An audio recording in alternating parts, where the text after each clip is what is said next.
Okay, this is the mission 54 organized by Space Analog Station Habitat Marte. Today is November 7th, 2020. Okay, and then today will be happening a presentation about the Launch Center done by Palav Prasad. Uh, and then, okay, Palavi, uh, just a moment. Now you are the host of the meeting, and then it's possible you share your screen and start your presentation. Okay, thanks so much.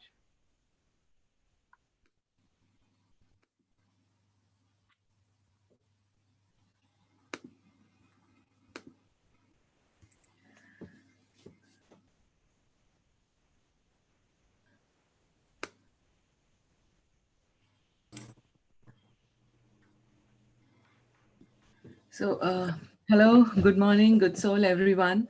And thank you, Professor, for the introduction.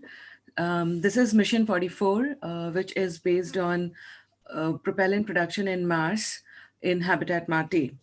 And this is Pallavi Prasad, one of the analog astronauts at Habitat Mate, and I will take you through the launch facility we are proposing to develop at Habitat Mate, which should be reliable, sustainable, and long lasting.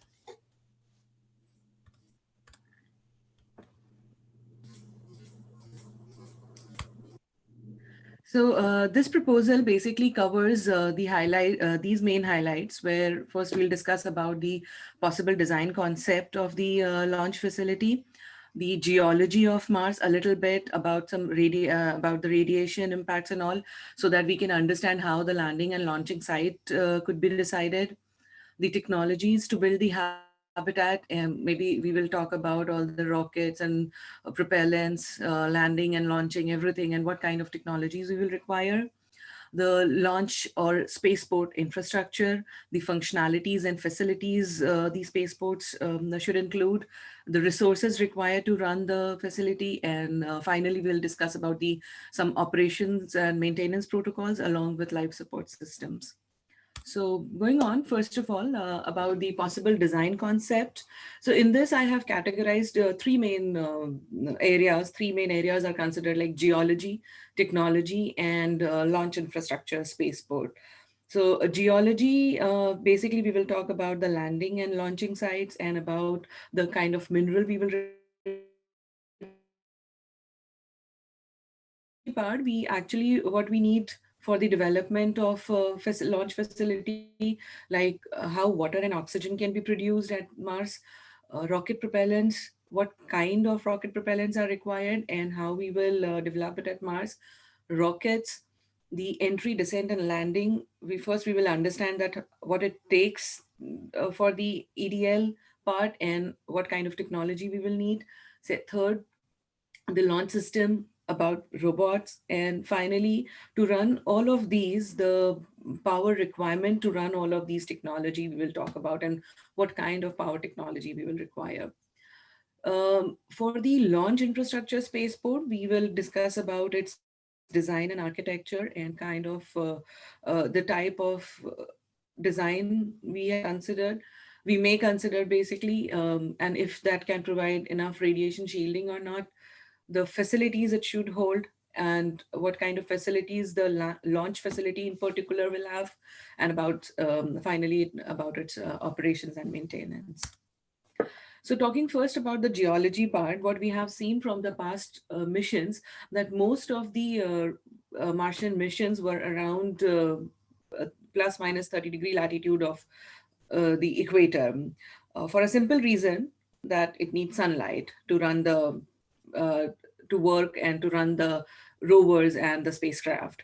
So because the for the energy source we have to rely on the sunlight mostly, and whatever other propellants or other reactors we take with us will be not sufficient, especially for the missions we have done so far. So it's not at the habitat development scale. So we need to consider, we will talk about it later, we need to consider more of that. So deciding about the landing and launching part of that, where it could be. So First, it should be near the equator so that we can get enough sunlight to run our solar panels or for other scientific activities as well. Second, it should be at low earth elevation so that it can provide natural atmospheric braking for the EDL part, which we'll discuss later again. The surface, it should be nearly flat or rock free so that the landing is smooth and the rover doesn't get impacted while landing. The terrain should be soft.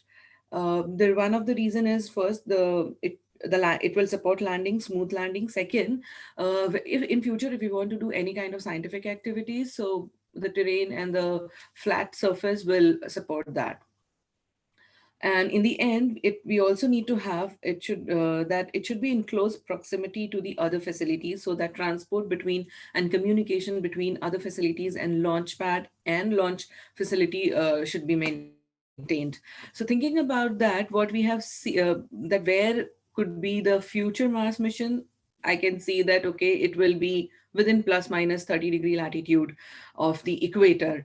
And two reasons, like first I already explained about the solar energy part. Second, also we need to actually have good access of the ice, Martian um, water ice as well as CO2 ice. So maybe near to 30-degree can be a possibility.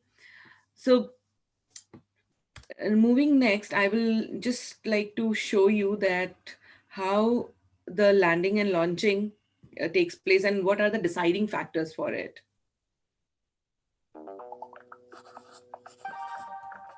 How do you choose a landing site? So you want to study Mars with a lander or rover, but where exactly do you send it? It's a tricky question for engineers and scientists. You want it all, to land, work, and discover. To land safely means no high elevation sites where there isn't enough atmosphere to slow you down in time. And try to avoid places with steep slopes or big rocks that could damage something. You also don't want to sink into a thick layer of dust. Working is easier near the equator, where seas aren't so extreme, and where solar panels can get lots of sun. And of course, don't send a rover somewhere it can't drive. Most important is what you want to discover. Some sites are great for studying rock layers, others might be perfect to listen for quakes. Using Mars orbiters, you can collect lots of data on potential sites. When you find the best spot to land, work, and discover, you've found your new home on Mars. Yeah, so we have seen that how we choose our landing and launching site for habitat.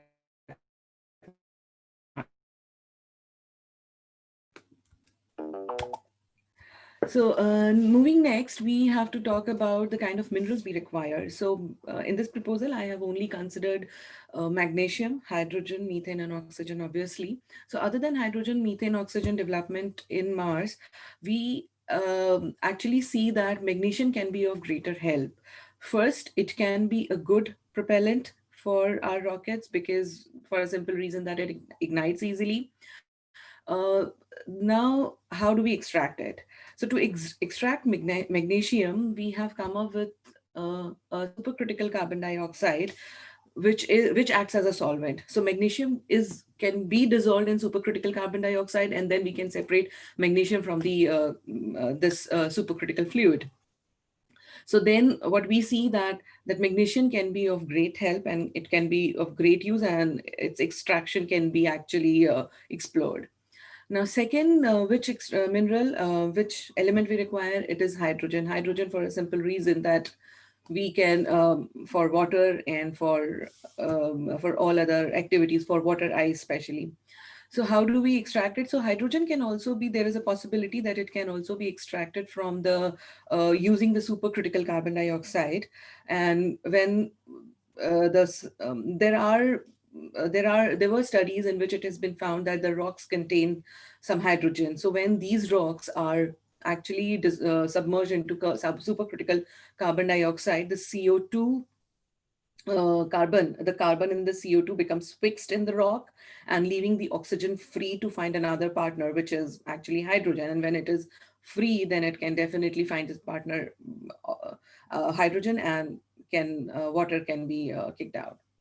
So another way of getting hydrogen is from the polar ice caps, which is a mixture of water ice and CO2 ice. So what we have seen is that there are four seasons on Mars, in which during the spring and summer season, the methane and oxygen actually surges in the atmosphere, because CO2, it vaporizes easily, it evaporates. So we can actually access methane and oxygen from especially during the spring and summer season. So if we actually plan our mission during this time around, we can actually have access to all these extraction.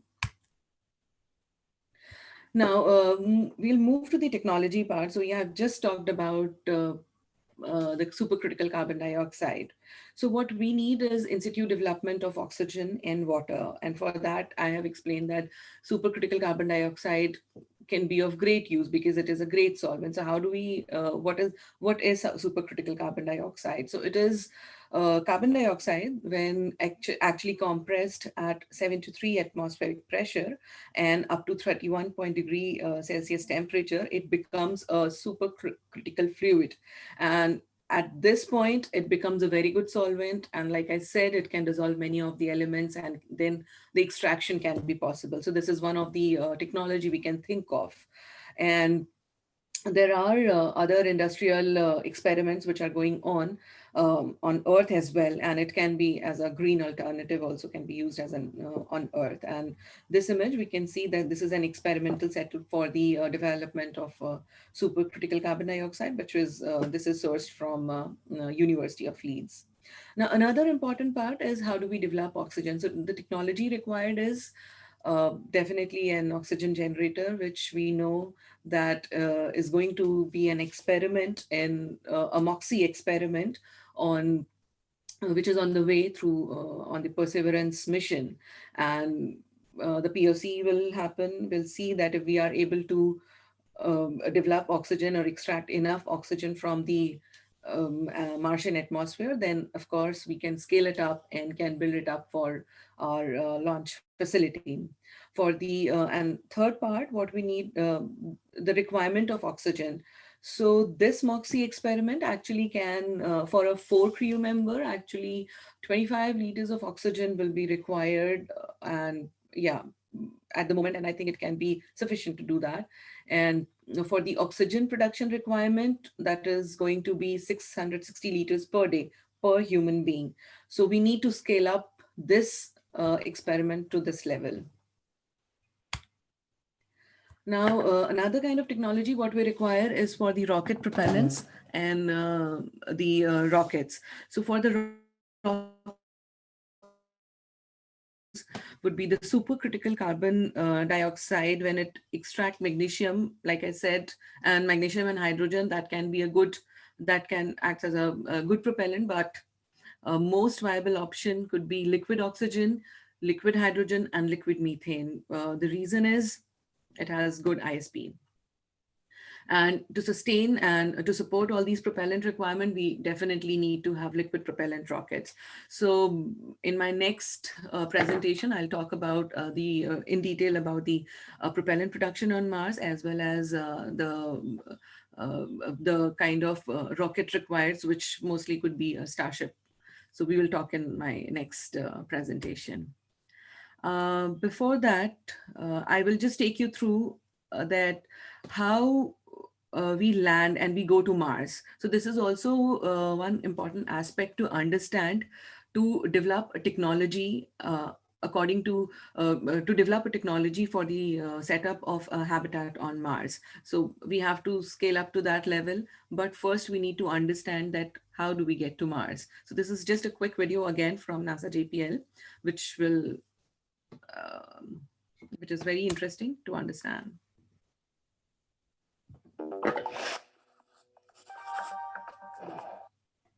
Is Mars really red?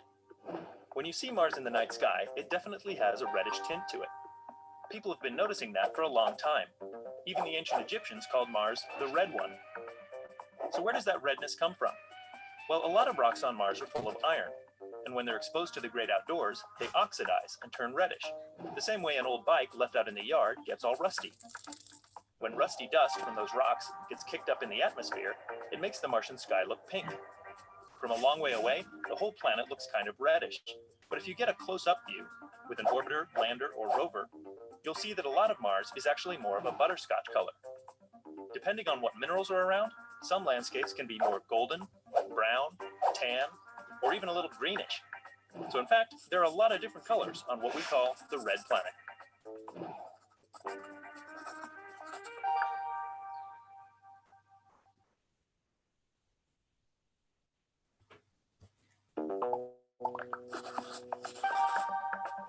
How do you get to Mars? If you want to send a spacecraft all the way to Mars, first you'll need a fast rocket to escape the pull of Earth's gravity. The heavier your spacecraft, the more powerful your rocket needs to be to lift off. Next, make sure you launch at the right time. Mars and Earth orbit the Sun at different speeds and distances. Sometimes they're really far apart, and other times they come closer together. About every 2 years, the two planets are in perfect positions to get to Mars with the least amount of rocket fuel. That's important. The total trip is over 300 million miles. Finally, make sure your aim is right. You can't shoot for where Mars is at launch time. You have to aim for where it will be when you get there. It's a lot like how a quarterback passes a football. Also, you may need a few thrusts to correct your direction along the way so you don't miss Mars. If all goes well, you'll get to the red planet in about 7 or 8 months. Then, if you actually want to land on Mars, well, that's a whole other challenge. So yeah, so this is about how do we get to Mars. So it is really important to, other than rockets and fuels, we also need to design that what time we are going to go there, how much time does it take, and what are the actually launch window that it should be the least distance so that it travels the least distance to Mars. So this is all about designing the orbit and the trajectory to Mars. Now, second, in another video, we will talk about the technology part definitely, but how do we land on Mars? So first we talked about that, how do we get to Mars? Now here we will see that how we land on Mars. But this video just talk about a small spacecraft or any kind of mission, different mission, and what it takes to land on Mars. But for Habitat Mars, the habitat development, when actually the crew lands there, so it requires a different setup. We need to design accordingly the landing on Mars. So first we'll go through this video. How do you land on Mars? Very carefully. Your spacecraft hurtles toward the planet at thousands of miles per hour, so you'll have to hit the brakes in a hurry. First, your capsule needs a heat shield. It protects the spacecraft inside from the heat and friction of entry into the atmosphere. Friction slows you down over 90%, but not enough to land safely. Use a parachute to slow down even more. Still, falling at over 100 miles per hour, you need the right system to land safely. Here are some options. With a small to mid-sized rover, use a cushion of airbags along with retro rockets. Impact at 30 miles an hour and bounce to a stop. With a large lander, use retro rockets and landing legs to touch down going about 6 miles an hour. Or with a large heavy rover, use a big jetpack to slow down to under 2 miles an hour. Then gently lower it on cables to land on its wheels. Any way you do it, you'll need skill and hard work. There's nothing easy about landing on Mars. So yeah, this was about how do we land on Mars. And definitely we need technology to develop that. How do we land with a crew of at least 4 people in the beginning.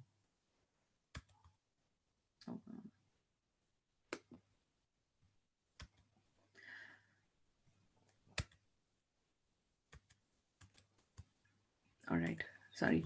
Yeah, so what we have seen is that the entry, descent, and landing on Mars, it is composed of several stages. So here what I have included is a plan, EDL plan from the Perseverance rover landing. So this is how it is planned as of now, and it will contain of all of these stages. But all of these stages will be covered within 7 minutes. So that is why they are calling it as 7 minutes of terror, from the start of the spacecraft, the cruise, as soon as it enters into the Martian atmosphere, till the touchdown velocity, and as soon as it touches the Martian surface. So the most important, where a few of these stages I'll discuss here. the crew state separation. Here, what happens? This spacecraft, the lander basically, it sheds off all its solar panel, its rocket, its boosters, its thrusters, everything, whichever was used during the travel to Mars. And at this point, it had to shed off a lot of weight. So everything was removed, and just the spacecraft and the air shell and the top thrusters will remain. So just after the 80 second of that, as soon as it enters the atmosphere of Mars, it reaches the peak heating temperature. Though in front of this, there is a heat shield, which actually the temperature of that becomes around 13 degree, around 1300 degrees Celsius.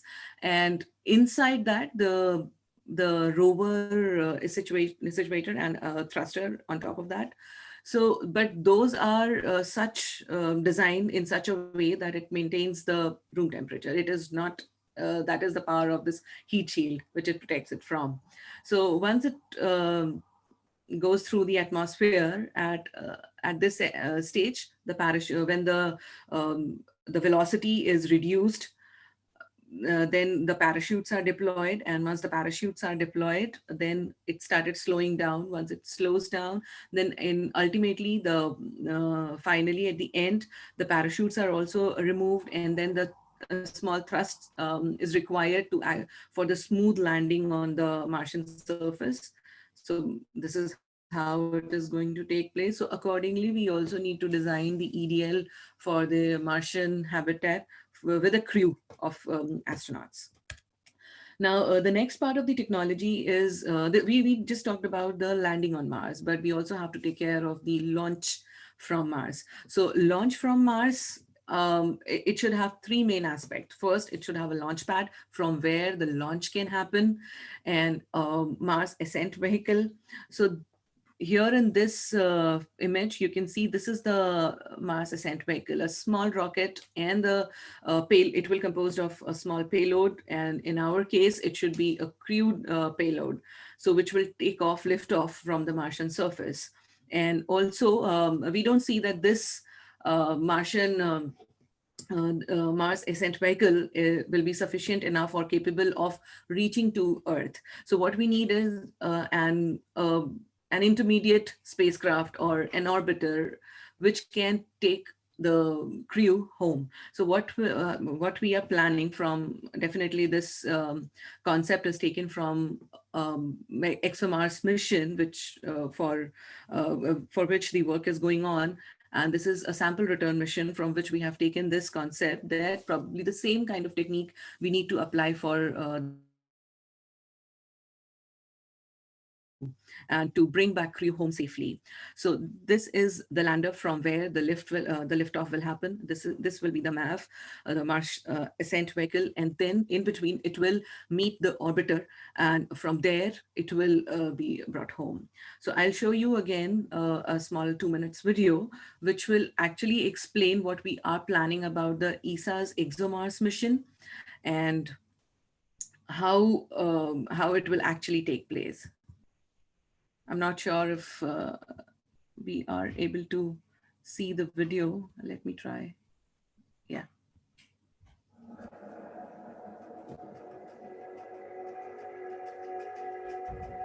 The planet Mars has been mysterious for centuries.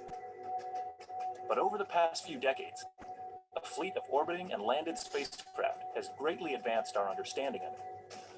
Based on this knowledge, Mars scientists are now ready to take the next big step, bringing Martian samples back to Earth, where the full power of our terrestrial laboratories could be applied to unlocking the story of the red planet's geology, climate, and especially its potential for life, either in the past or even today. But however you tackle it, returning samples from Mars is definitely a complicated problem. So how could we actually get a sample from Mars? One approach is to use a series of 3 spacecraft working together like a relay team to deliver samples to Earth. NASA's next Mars rover, currently in development and planned for launch in 2020, will acquire a set of carefully selected samples of rocks and surface material and store them in sealed tubes for possible return to Earth. NASA and the European Space Agency are now working together to explore options for a pair of missions that could take the next steps to bring these samples back. In one scenario, after the Mars 2020 rover has placed its collected samples on the Martian surface, a second follow-on mission would land nearby, deploy a small rover to fetch the samples, and bring them back to the lander, where they would be loaded into a container and placed atop a small rocket. The rocket would then bring the samples up into Mars orbit. Waiting in orbit would be a third spacecraft, an Earth return orbiter, that would find the samples in space, catch up with them, capture the container, and bring it back to Earth. With Mars samples safely back on Earth, scientists around the world would be able to study them in state-of-the-art laboratories for decades to come. The payoff of a sample return would be a breakthrough in our understanding of the history of Mars and of the potential for life beyond our home planet.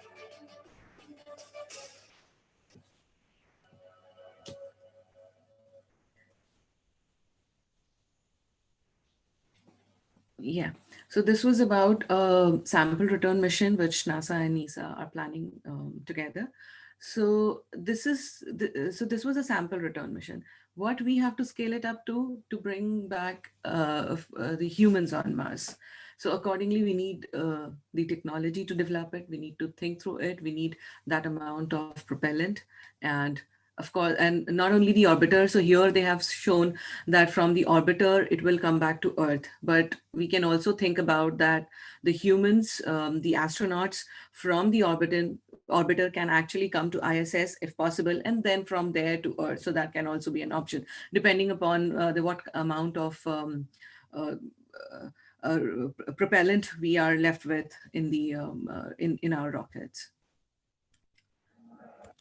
So yeah, so moving next to the technology part for the what we need other than a propellant and rockets, we also need robots. Robots in the form of swarm robots and in the form of Mars helicopters. So Mars helicopter is a new concept, which is again a payload on Perseverance mission, which is on its way, and it is a POC, the Ingenuity rover helicopter, which is going to be tested, and if it works well, it is kind of a drone. If it works well, definitely it is going to support our habitat on Mars for all the routine activities and day-to-day routine activities, as well as for the remote sensing activities for the scientific experiments which we want to do.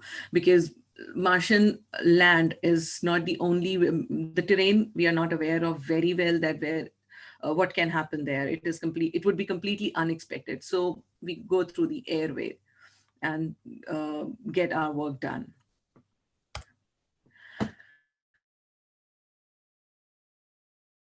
All of these technology to maintain, and we really need a good power requirement and to fulfill all the power requirement of all these technologies. So it should be really strong, and I don't think it can only be helpful if we have only solar cell. We will depend only on the solar cell arrays.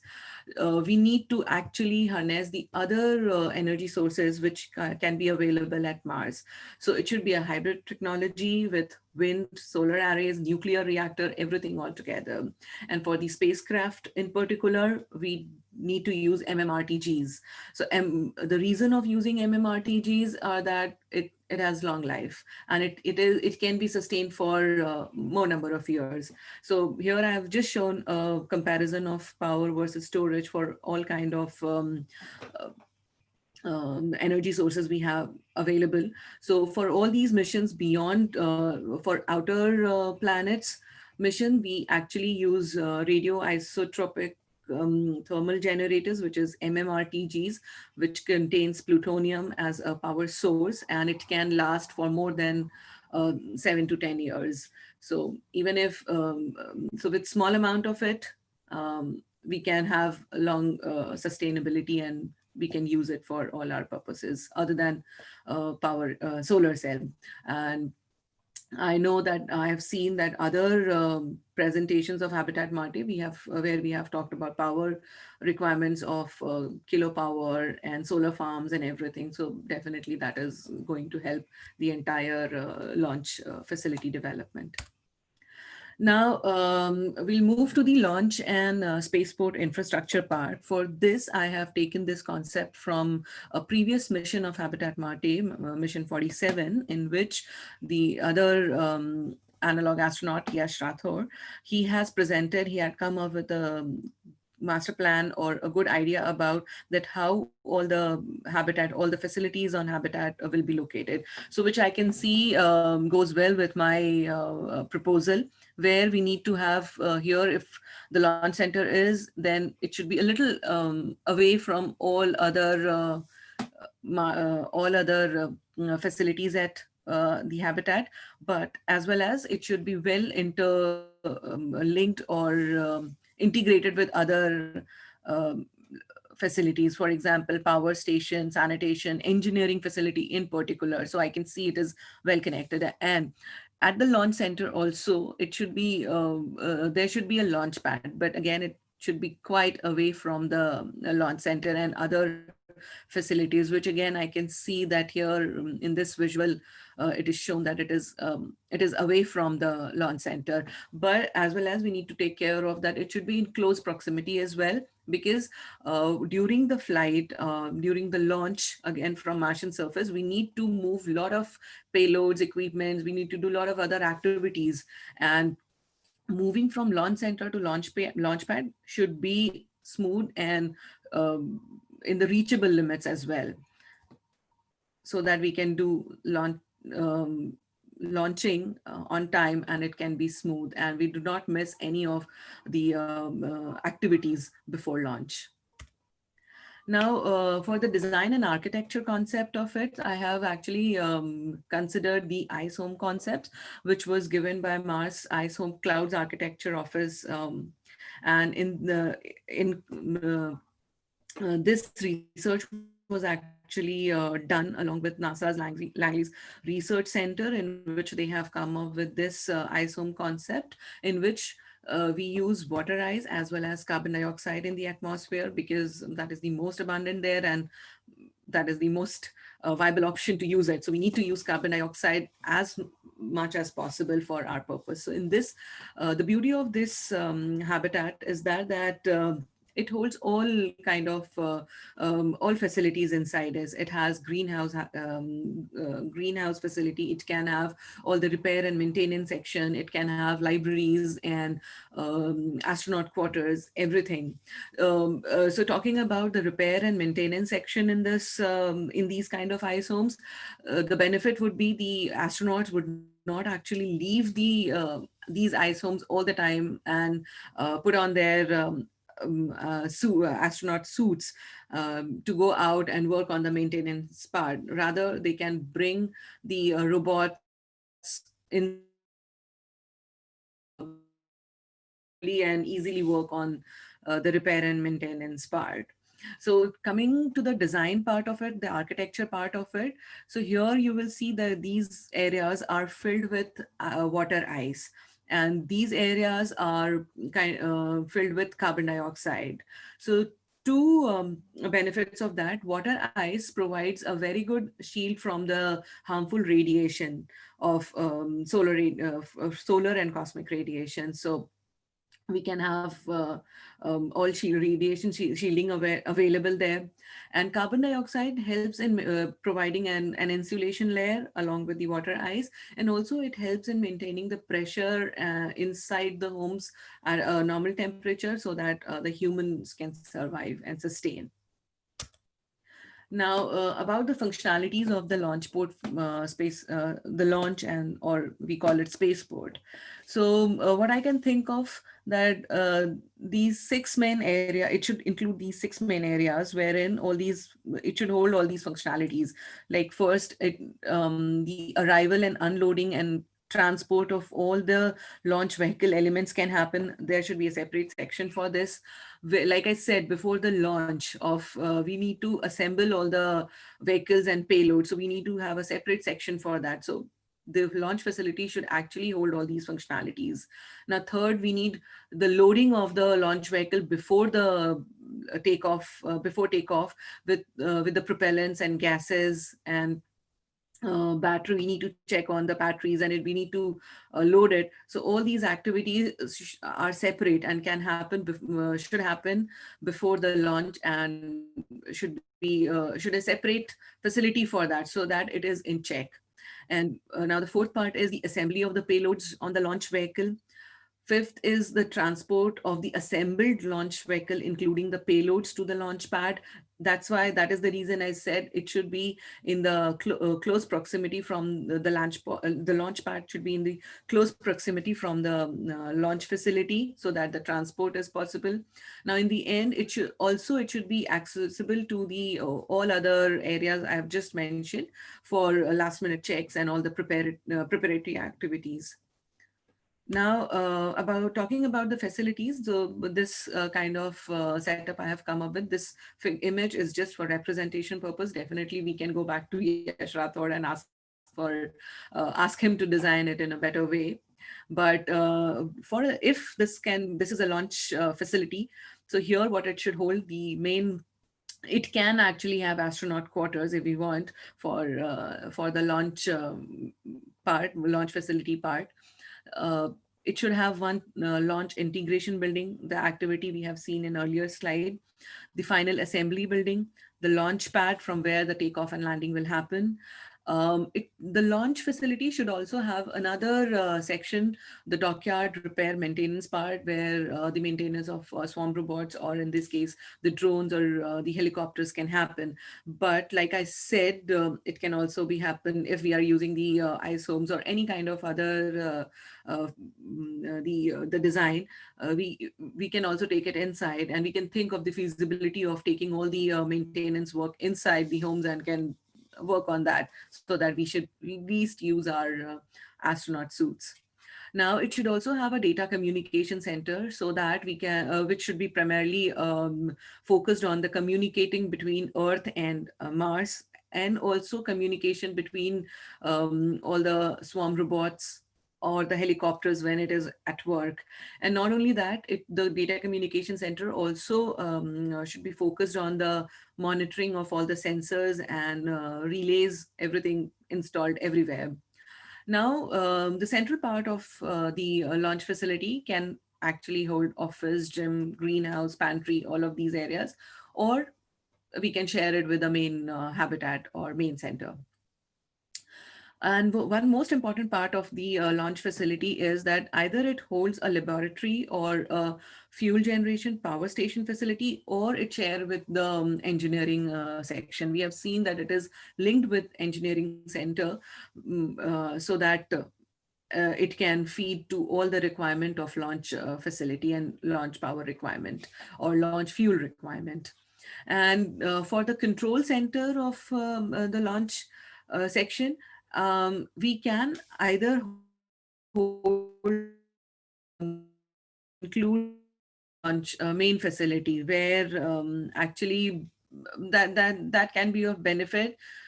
First is space. Second, it can the astronauts can be shared. The resources will be shared, so that it can be of benefit, or we can have it separately on the launch facility. Vice versa, we can do that.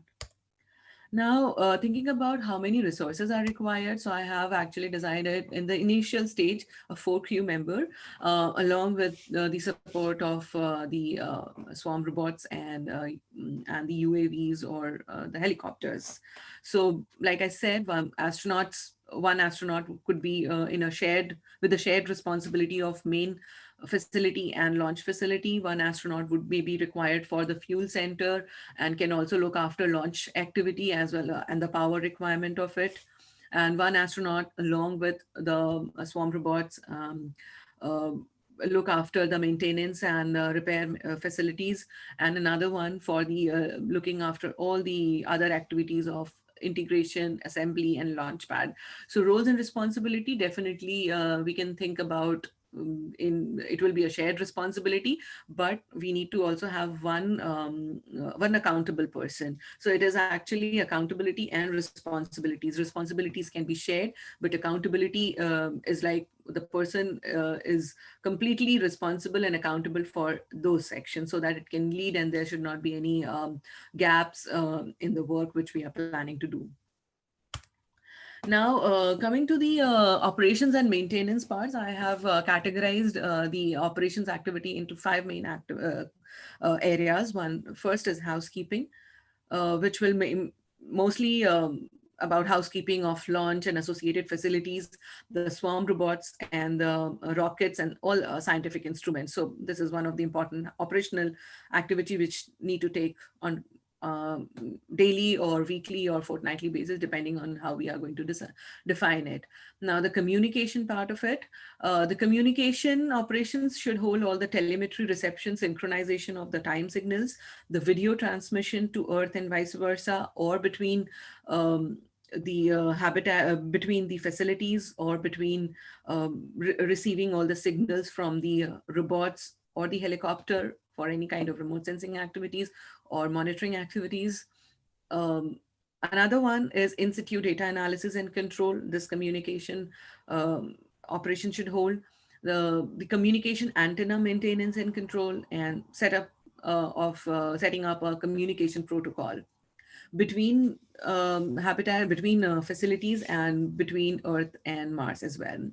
Now, third section is mostly the operations of assembly, integration, and testing, which actually comprises of spacecraft robot readiness testing before launch, and it should be capable of initiating all the remote sensing activities using helicopters and robots and any kind of new scientific experiment. So I have categorized in basically the assembly, integration, testing part.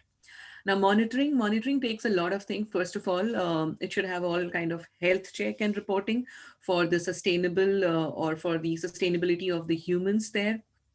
The most important part is checking the atmospheric pressure, oxygen level, waste management, water supply, fire detection and depression on regular basis or on daily basis, and setting up protocols and or setting up alarming and monitoring functionality for that. And another area, the operational activity comes under monitoring, is decision making for the launch planning, test and analysis of the daily reports, the flight safety mechanism, the traffic monitoring and control of swarm robots and helicopters. All these require close monitoring, weather monitoring and alarming.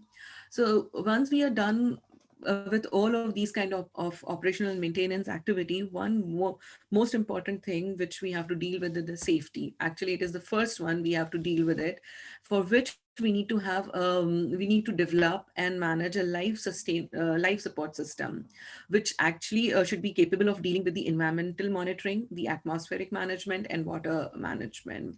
And we need thinking about the safety, we need to really come up with the kind of sensors or the alarms for both pre and post hazard detection mechanism. For example, in case of fire hazard, so any kind of chances of having a fire there, the sensors should be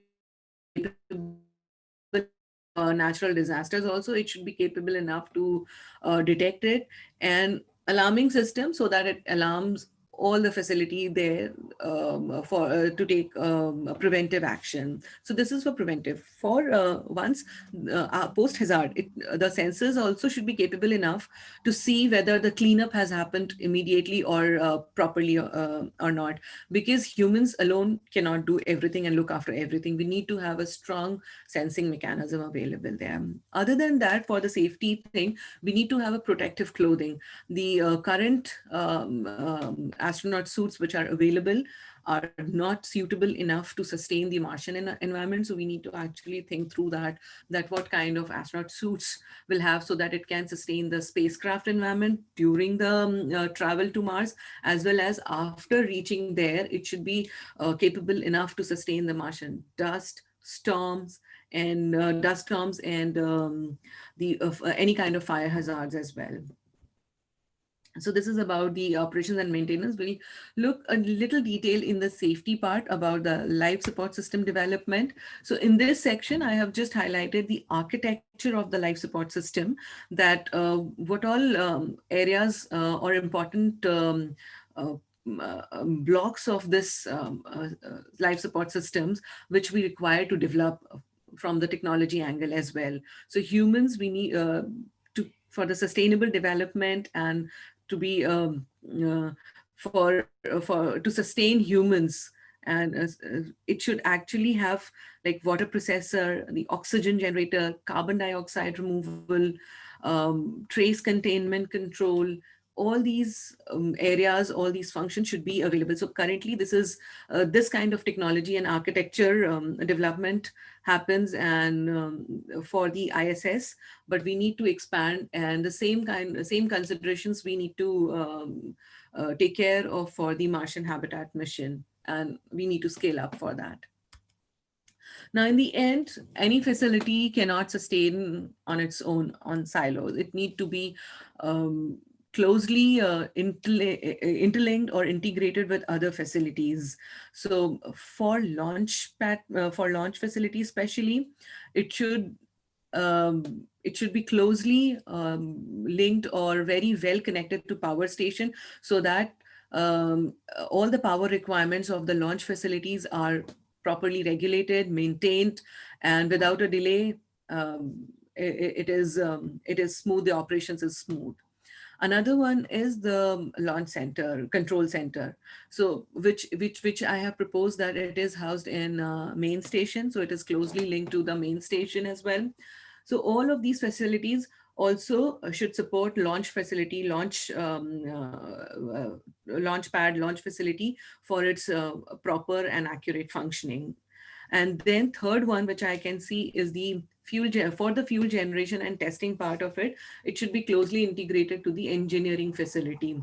And of course, all other facilities should provide support for all kind of scientific experiments which may come up there.